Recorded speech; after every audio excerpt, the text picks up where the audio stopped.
That was Fancy HAGOOD in the studio performing live on We Found New Music at Dash Radio. Fancy, welcome. What's up? We're so excited to have you finally. I know. It's been a long time coming. On We Found New Music. It sounds amazing. Thank you. And so let's get right into it. Who is Fancy and what does Fancy mean to you personally? So I am Fancy, and honestly what it means is when I started my whole like musical endeavor in Nashville, Tennessee, and if you didn't know, I'm like queer AF, so it's not the easiest place to like break as a openly gay male. Mm-hmm. And when I was doing these shows in Nashville, like just like these like writers rounds and like just random things, I was performing anywhere and everywhere, and the feedback I kept getting was, is he gay? Is this gay music? Like stuff like that. And it was just very annoying when like you're pouring your heart into music and like the one thing people walk away talking about is your sexuality. Mm-hmm. So I just started like thinking about what I could do to prevent that being a conversation. And I was working at Forever 21 at the time, and I had just come out of the closet, and like I was wearing makeup and like really went for it. Like some people like come out of the closet, I like burst down the closet door and like flew out on a unicorn. Like it was like a different person overnight. And one of my managers there referred to me as Fancy because the Drake song was then popular. Oh, you fancy, huh? Hair's done, nails done, everything's did. Because I was a lot to take in, because when I started for wearing makeup, you know, like when girls start wearing makeup at like 11, 12, and it's like, girlfriend, like get it together. I went through that when I was like 19 and 20.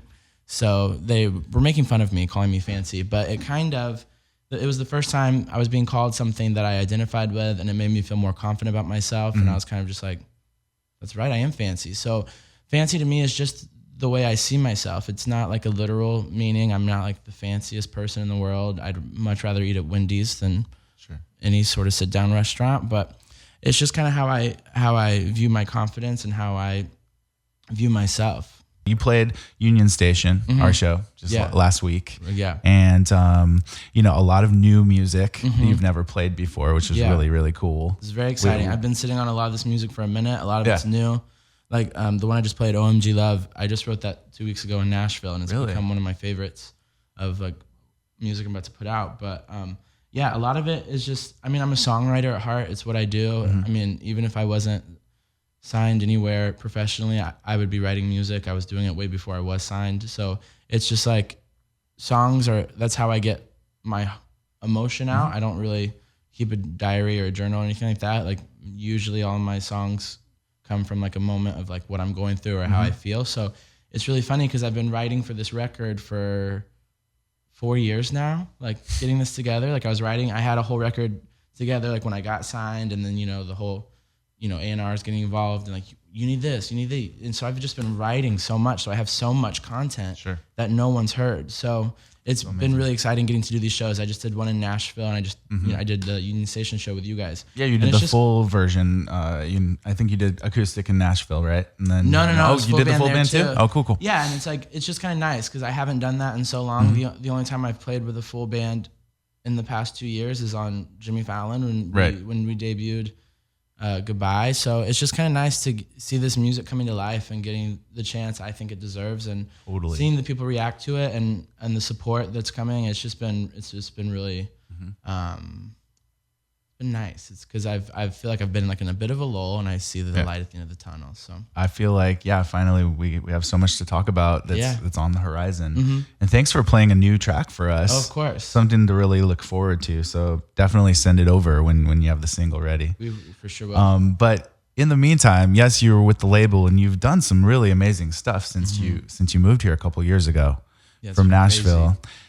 One of them was actually recently you wrote a song with Christina Aguilera called Change, and that was for Orlando. Tell me about that experience writing that song with Christina. So Change came about. I was actually on a trip in London, and I was supposed to be writing with one writer, and who's amazing. And we had one day together, and the next day I was supposed to be in with him again, and he had to call and cancel. He's like, I can't write, but I have this guy who I signed. Oh, wow. He's a track dude. Like, how about you write with him?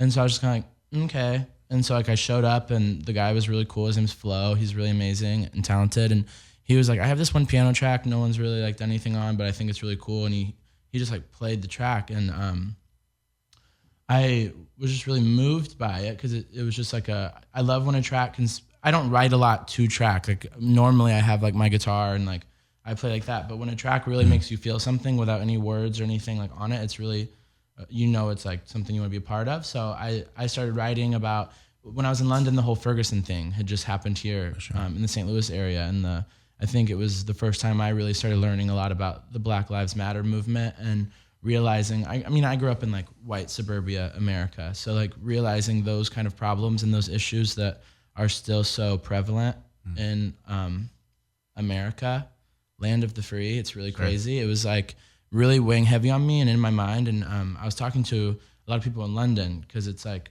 there's a lot of racial tension there still as well. So it was just one of those things. I wrote it because obviously the song's called Change. So it's like, that is, what any of us would want is for a world where we're all accepted. It's okay for us to be who we are, and we're not judged by such things as our skin color or our orientation or gender or how we identify. It's really crazy that we live in a world, it's 2016, and there's still that. Absolutely. Donald Trump can get this close to being president running off of issues like racism and all this stuff, and it's like, it's just nuts to me. And so I wrote the song, and then one of my former agents, who's still a dear friend of mine from CIA, called me, and he was like, we're looking for songs for Christina. His dad manages Christina, and so he was like, we're looking for like, ballads, like, and so I was just kind of like, yeah, I have this one song, like maybe she'd like it. And that was like a couple months before the Orlando tragedy. And then when the Orlando tragedy hit, it was like, I think I found out about that on a Sunday. So by Sunday night, Christina's management contacted me and was like, we want to record this song tonight and put it out this week. And so it was just kind of like, she took the song and she added a lot to it with her voice and just kind of making it more, her thing. And she like put some words in that really just like made it so much more powerful. And so it just kind of it was just like, it was a natural progression. It was kind of like really quick and crazy. If someone would have told me, my career has worked like this. People telling me what I can't do, then me doing it. And so it's just kind of been really crazy growing up in Arkansas, and they're like, you can't move to Nashville, you'll be a small fish in a big pond. Moved there when I was 17. Then there it's like, you probably won't be a professional writer. Got signed to Big Machine as a writer. Then it's like, oh, you're probably not an artist, so you should stick to writing. Then I get signed to an artist deal. Then it's like, you're not really top 40. It's probably going to be like more indie thing. And then goodbye goes top 40. And then next thing I know, I'm singing with Meghan Trainor and Ariana Grande, and I tour with both of them. And it's just like, it's been a whirlwind. There's been so many different things. It's just like, I think being able to be friends with artists like Ariana and Meghan, and for them to be as kind as they are, to lend their voices to my career and like support me the way they have. Going on tour with Ariana really changed. Like, I had a hard time moving to LA because I just have such a support system in Nashville, and like going on tour with Ariana and being out for as long as we were, and like all of her dancers, all of her crew, her whole team, they're just amazing people. And I've made like lifelong friends here in LA. A lot of them were at the show at Union Station. Sure, that's right. And it's like my background singer, Tara, I met her through that whole experience, and then she dances with me as well. And then Brian and Scott are two of my closest friends, and they choreograph and creative direct for Ariana, and they've been helping me as well kind of get my live show together.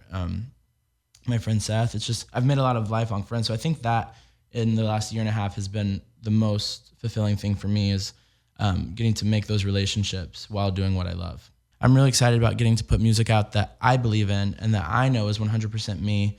And the whole thing was like, it's like, is someone like me, if I sing songs about like sex, OMG Love is straight up about me losing my virginity. Like, it's like what it is. Sure. It's what brought this whole thing about. And it's like, I felt like I was not allowed to sing about stuff like that, because it's like, being like stuff like, you're not a sex symbol, or you need to be the boy next door, like things like that. And that's so like clogs your mind. And it's like, if I'm the boy next door, I'm the boy next door sleeping with someone's husband. So we need to get that out there, because I'm not a boy next door. Right. And if I am, I would like to know in what neighborhood, Absolutely. Where, show me. But it's just nice to be able to like make the music that like I feel like speaks to me. And I think growing up, I was always having to like reach to like, to like the Beyoncés, the Britneys, to all these women who are able to sing about sexuality and to sing about, their confidence. And a lot of my confidence comes from that place of like learning about myself, my body, my sexuality, all that stuff, and becoming okay with it. And I want boys like me and, you know, people in the LGBT community that maybe they're growing up in places like Arkansas or Kentucky or these places, or freaking Mississippi and North Carolina, who won't even allow transgender to pee where they deserve to pee. It's like Unreal. People like that. I want them to know that someone like me has broken through. I've made it. I can sing about whatever I want to sing about. If it's sex, if it's love, if it's heartbreak, I'm no different than any other artist out there, and they all get to sing about it. So I am not going to take a back seat and try to be a boy next door when I'm so much more. Absolutely. And along the same lines, you've been through so much the past couple of years. Do you have any advice to give to aspiring musicians that look up to you, particularly in the gay community? Yeah, I would say be yourself. Live your best life. Do not apologize for being who you are. Don't let someone else tell you what you are. And speak your truth. The music I love is music that's just like honest and genuine. And when you believe the words the person's saying, it's like, it just makes it so easy to connect to. I just think they should just be themselves and like write what they know and like just be examples to other people. Perfect. And on that note, thank you so much for joining us. Thanks for having me. We're so excited for this year, next year. Me I feel too. like you're finally, on the right path here. I feel that way as well. But we're all here to support you along the way. Your singles, Goodbye and Boys Like You, are out now. Loads of new music on the way. 7 Minutes in Heaven, we're looking at a fall release. It's going to be my new single. It's called 7 Minutes in Heaven. 7 Minutes in Heaven on the way. Where can people find your music for now? Currently, at the moment, Goodbye and Boys Like You is the only thing people can hear. What's the best site or somewhere to keep an eye on you? Instagram. Instagram? Yeah, I'm still Who Is Fancy on Instagram, and it's kind of where I post all my updates but I'm also on Twitter and Facebook and all that. So I'm still very active on all my socials. So any social media, Who Is Fancy? That's where I'm Cool. at. Well, thank you so much, Fancy. Thank you for having me. Fancy, hey, good. We'll see you very soon Of course. on We Thought of Music.